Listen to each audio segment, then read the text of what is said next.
اللہ کا حکم کیا ہے؟ فجر کا وقت ہو گیا نماز پڑھو. نفس کا حکم کیا ہے؟ سو. آپ نے اطاعت کی نفس کی.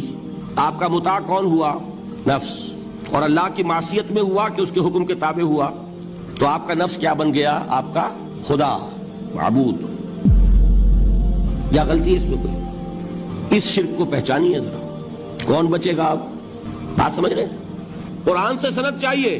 قرآن نے فرمایا ارأیت من اتخذ الہہ ہواہ، کیا تم نے دیکھا اس شخص کو جس نے اپنی خواہش نفس کو اپنا الہ بنا رکھا ہے؟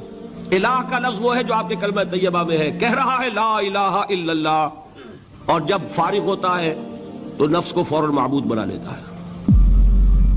ارأیت من اتخذ الہہ ہواہ، کیا تم نے دیکھا اس شخص کو جس نے بنا لیا اپنی خواہش نفس کو اپنا معبود؟